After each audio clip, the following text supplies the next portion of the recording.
Greetings, viewers. Me and the Spider car are hanging out. He's just one of many. Brian and I were on a test drive with this the other day, and as we were driving, we noticed a very strong fuel smell, something we hadn't noticed before. In fact, that was the first time I was actually able to take it out and drive it. Upon further investigation, I believe we found the source of the smell or odor, which is precipitous. There's a lot of it. So we need to address the fuel smell inside this vehicle because it's certainly going to be dangerous. Let's get a look and I'll show you what I found. We need to access the back seat. This door hasn't opened in a while. It's a little noisy. I'll show you how to fix it. Right down in here is sort of the stay for the door. Like when you open it up, it's supposed to stay in one spot. I'm just going to put a little bit of grease on it. It's regular multi-purpose grease.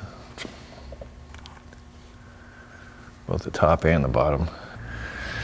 It's a little sloppy. You can clean it up a little more on yours. But for this, I don't think it's going to matter. It might be a rust inhibitor. Got to do this a couple of times to work it in.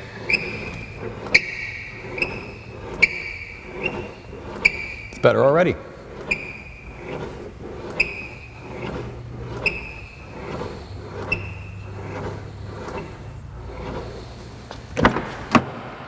That one's not noisy, so.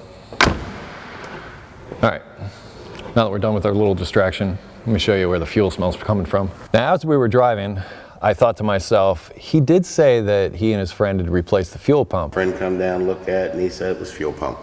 I put a fuel pump in it, and nothing happened. But I said, you know what? I wonder. And I came back and found the back seat just like this. It's not even hooked in. And up underneath, found this, which here's the top of the fuel tank, and this gives you access to the fuel pump and the sending unit back here. As you can see, there was some modifications done to gain access, but this is where the smell is coming from for sure, and I'm not sure if it's coming from the fuel lines here or if it's coming from this ring on the outside. I suspect that maybe the O-ring underneath here is what's leaking, so I'm gonna disconnect. Oh wow, there's supposed to be a little metal clip on here to help clip this into place. I'm just gonna take this seat out. I don't know if this clips in or... just gonna move it out of the way.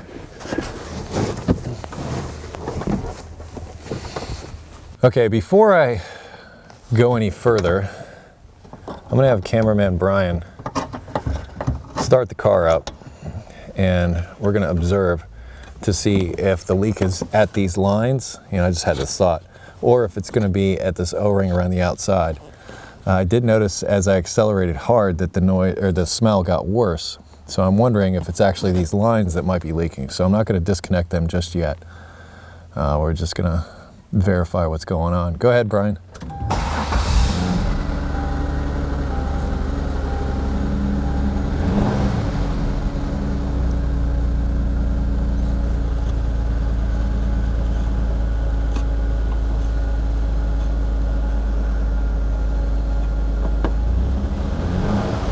No fuel spraying out or anything. Still smell it, but there's no fuel coming out of there. If it was leaking, I would think I would see it now. And I don't, and that's encouraging because I don't want to have to replace these lines. All right, Brian, shut it down. As we've seen in other videos, there is a ring that locks the fuel pump sending unit assembly into place. And you can, there's a tool for this, but you can also do this.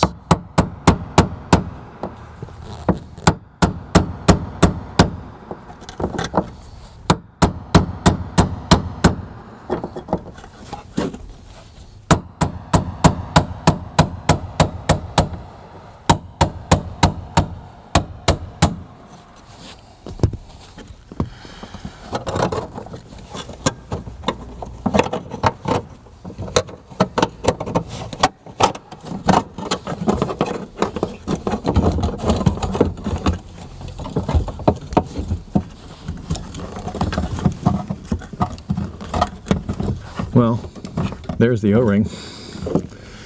So yes, it never quite made it in there. It was just sort of laying down under there.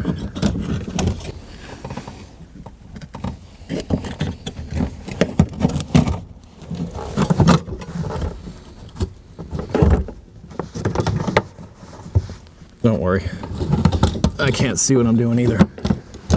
All right.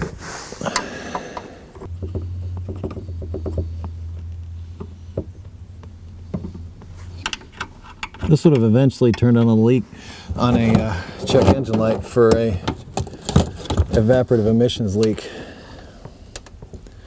Probably would have come out as a large leak. You might be asking, Eric, why don't you just take that whole thing out of there and put the O-ring in? Well, I'm not really certain how to disconnect these plastic fuel lines. Working around this right now is preferable to breaking one of those lines.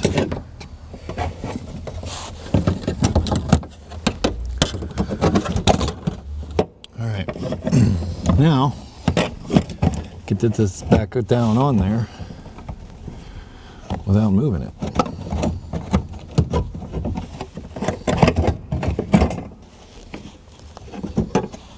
And that might have worked.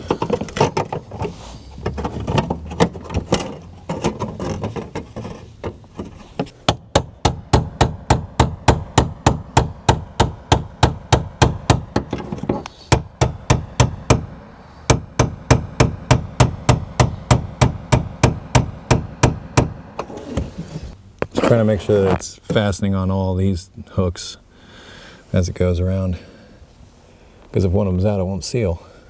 That should be it.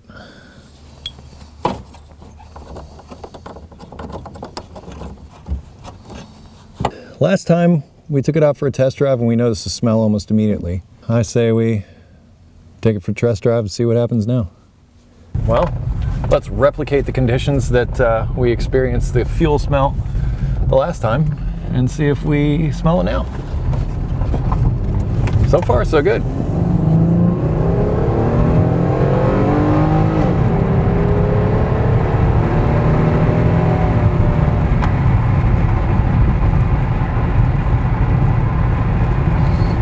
Smell anything, Brian?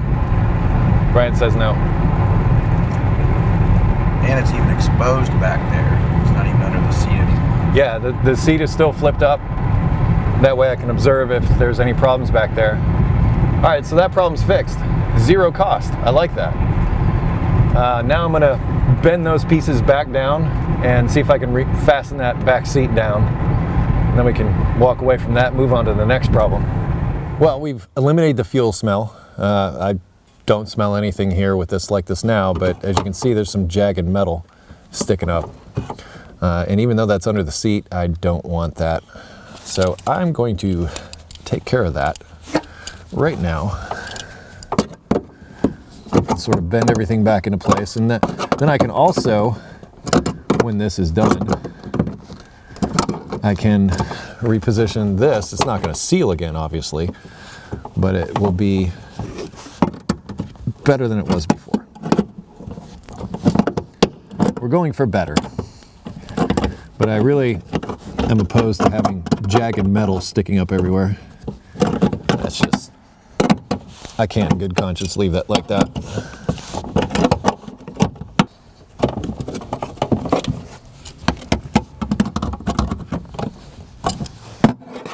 Oh, I do. Awesome body work. All I need is a pair of pliers and a hammer. Whoops.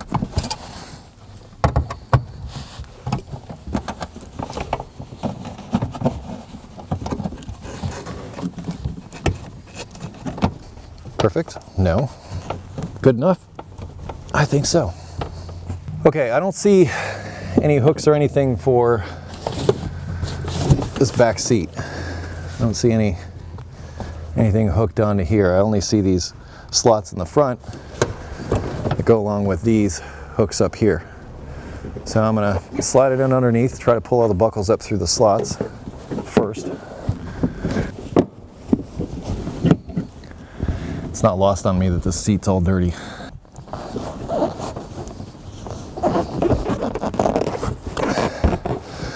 Seemed more difficult than it needed to be.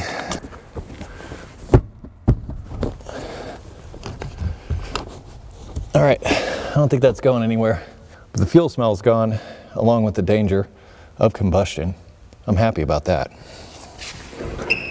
I think what I want to tackle now, since I have it, is the hood latch cable. That way I won't have to use this bungee cord every time I go on a test drive anymore, and I can put this front grille back into place.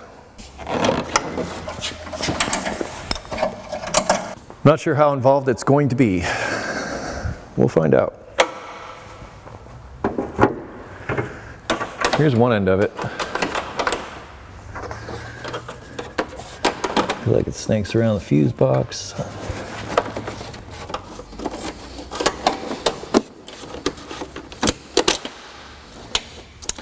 So remember, it goes in over this headlight, because eventually we'll want to go to the middle.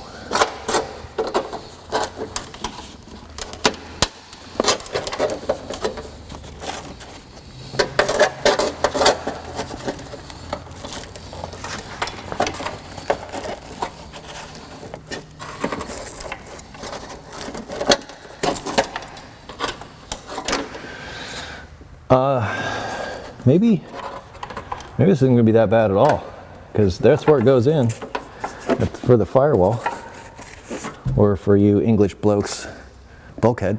My new part, I bought it off of eBay. It's the easiest place to find it. I think it was only like 20 bucks, 20 some dollars. Looks like it comes with the little rubber part that goes through the firewall or bulkhead, depending upon where you're from.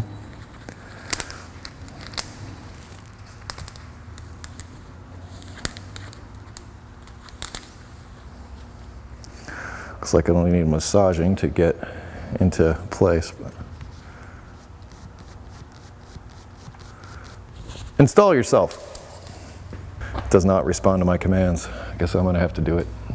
Given that the new cable comes with this rubber seal that goes through here, I'm just going to see if I can pull this through.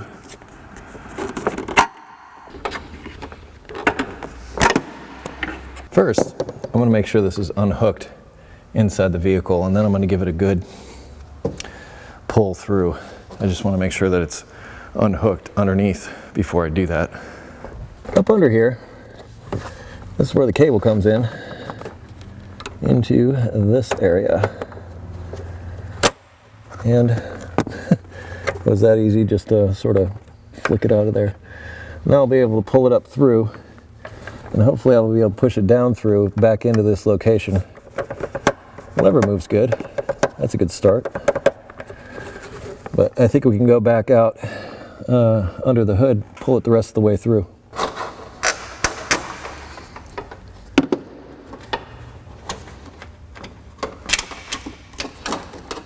There it is. It was easier doing it that way than trying to yank and pull on it all day. I just want to check the new one. It looks the same. I just want to make sure they're the same length. Because if they're not, we got a problem. It's actually slightly longer. I'd rather have that than not enough. Get your mind out of the gutter. Little silicone spray on the rubber boot before installation. Actually, there's a lot of silicone spray. Make it install a little bit easier.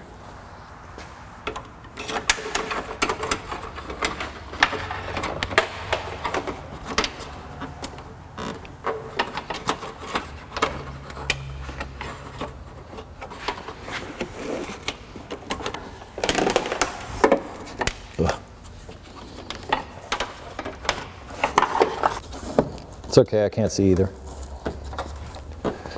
Just trying to push that seal into place. Well, the cable itself is kind of fighting me. I think I got it. Before I go back under the dash, I can push more of this cable through this opening. It's okay to have a little bit extra. That way I'm sure I'll be able to grab the cable on the other side. If I'm able to, well, it makes life that much easier. We got lucky. Came right through. I'm just gonna hook this in here like that. Hook this in here. There we are. Okay. Got this part fixed. Let's fix the other end. And now that we got the inside hooked up, I guess it's the outside's turn.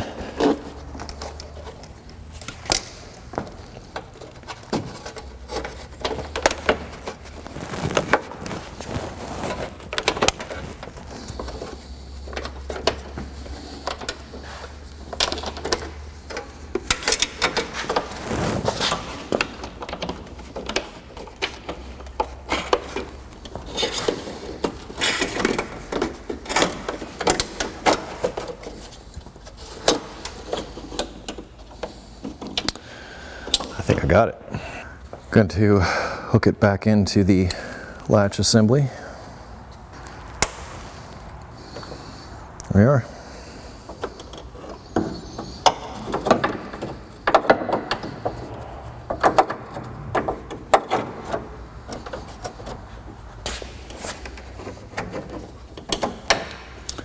Go grab the fasteners.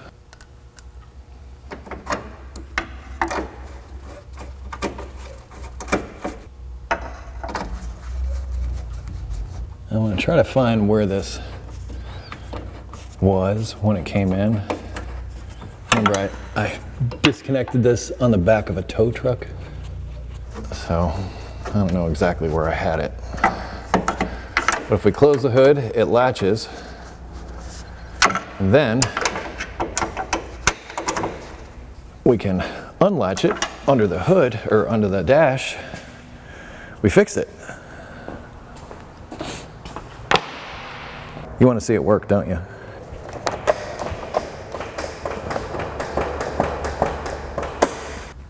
Here goes nothing.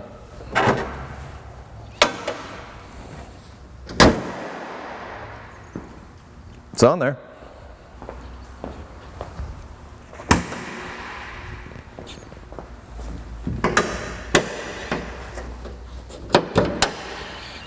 Yay, it's fixed. I just got to put together that stuff under the dash, and I'll get this grill reattached because I had to sort of break that to get it off. And actually, before I do that, it kind of seems like an opportune time to deal with these headlights that are all fogged up. Oh, and I almost forgot. Remember our PCV hose that was just rotted away? I'm going to see if I can find a suitable replacement for this. Now all that's left to do is to get this positioned back up in here.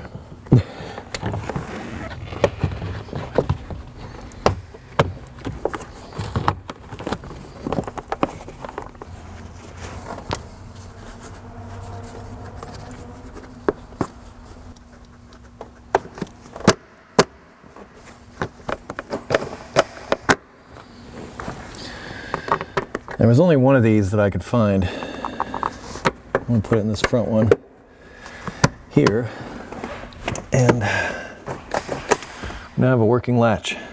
Yay! As long as I'm in here, like I said, I'm going to try to address this PCV hose.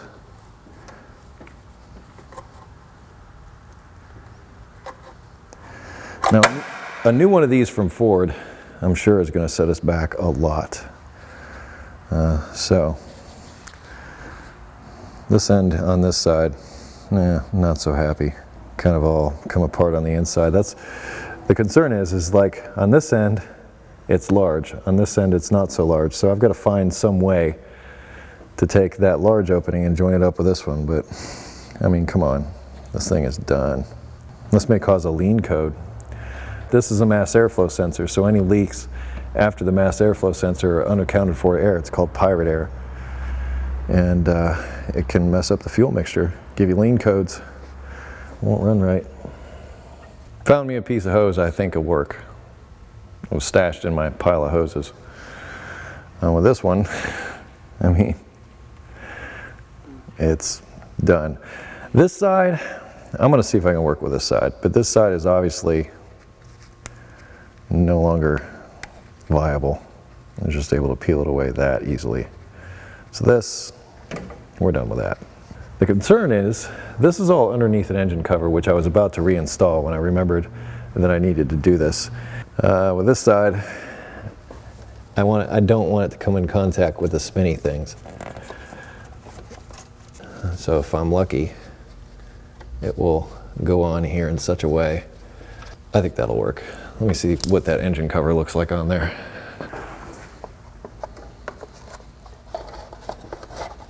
Yeah, that's almost looks like it'll, well, maybe, wait a minute.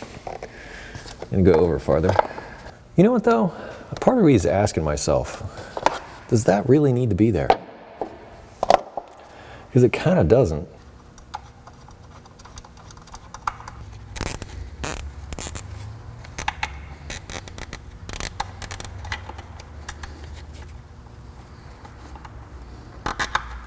I think that'll work. It doesn't kink this up too much, and it prevents pirate air. And this, we're just gonna put in the trunk. We're edging ever forward to the conclusion of this car. Still gotta do a blower motor, still gotta recharge the AC system. Oh, and that right rear window. If we can track down one of those. Other than that, this car is running, it's coming together. So for now, I think I will, since I now have the hood cable and everything working, I think I'm gonna recondition these headlights so we can get rid of the haze that's on them before I put the grill in, and then we'll reattach the grill. And then we may call it a day on this one until we get the rest of our parts. I'm still waiting on that blower motor. But I'm gonna put it on the lift so it's easier to access and I won't have to bend over anything to do these headlights. Presto! Oh, we gotta clean the plastic first before we get started. Go away, spiders. Hey, that made it better already.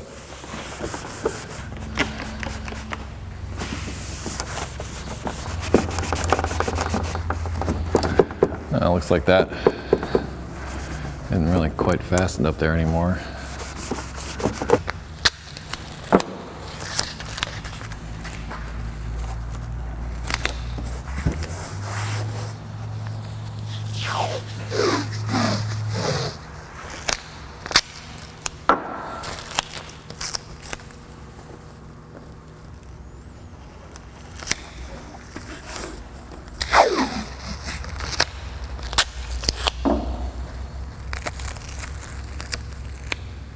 In case you were wondering, I will be using the 3M kit to restore these headlights as I have so often in the past.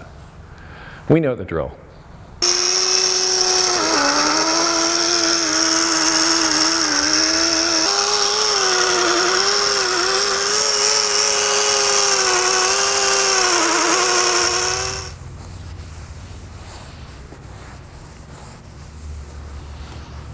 I've got this side, first step done.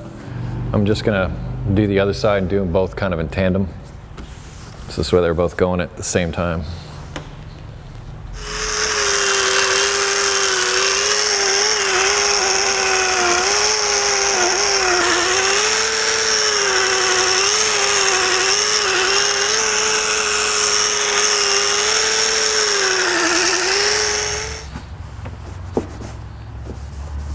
This is where it hopefully starts to get awesome.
Still got one more thing to go. The last magic disc.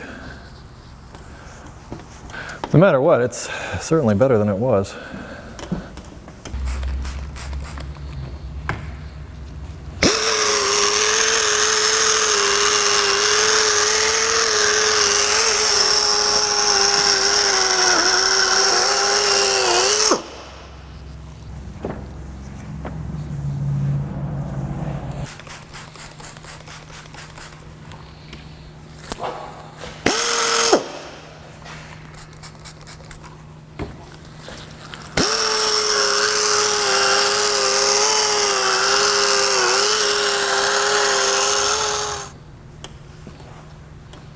There we go. That looks like a headlight again.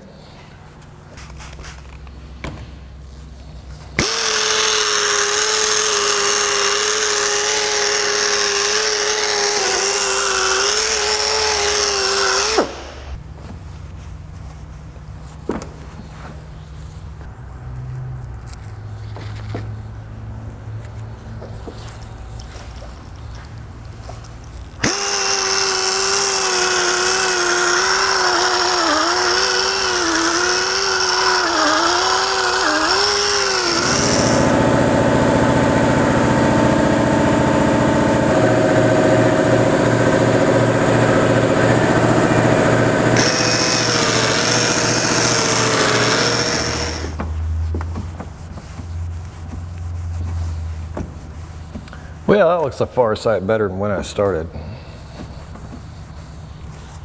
Just in time too, all the tape was coming off.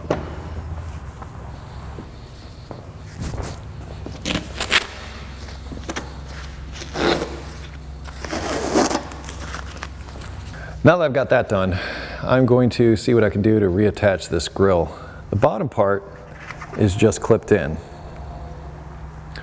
The top part was held in by these fasteners, and as you can see, there's been some bruising up here that has caused this stuff to kind of come loose. I think I'm going to try and address that. There's only so much I can do with this.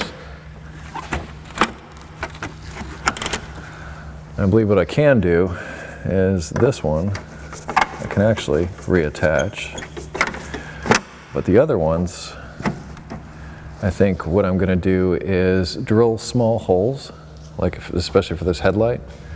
Drill a hole through here and just run a zip tie around it to hold it in place. And I believe I'm going to do the same here.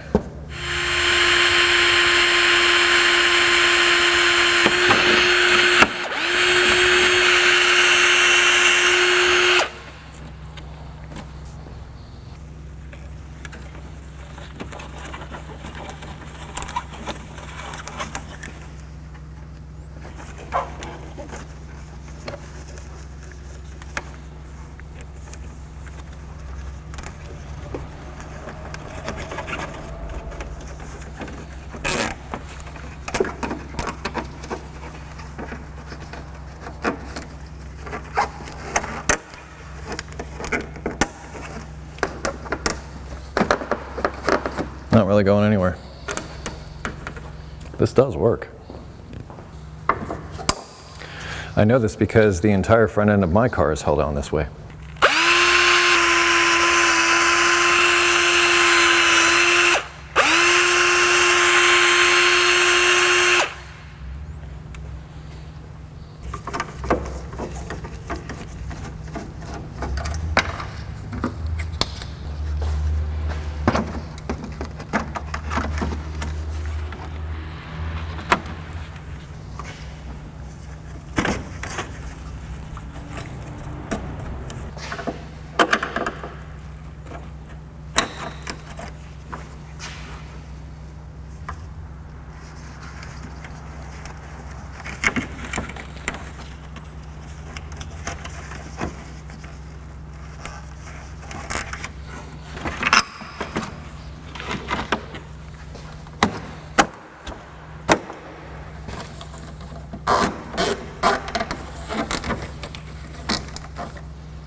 2 zip ties, a drill, a headlight restoration kit, and this is what we got.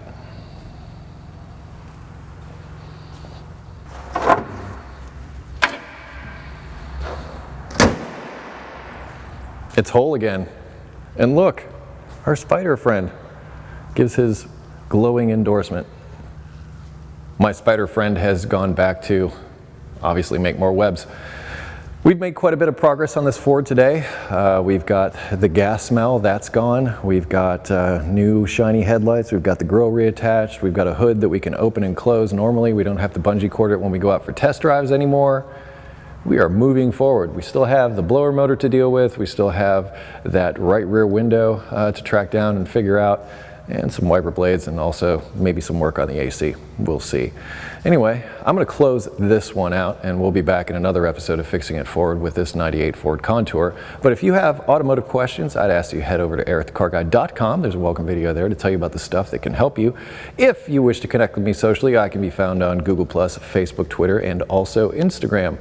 I post repair type videos on Fridays, so stop back and see me then. And I close each of my videos with be safe, have fun, stay dirty. I will see you next time on the next episode of Fixing It Forward. Bye-bye.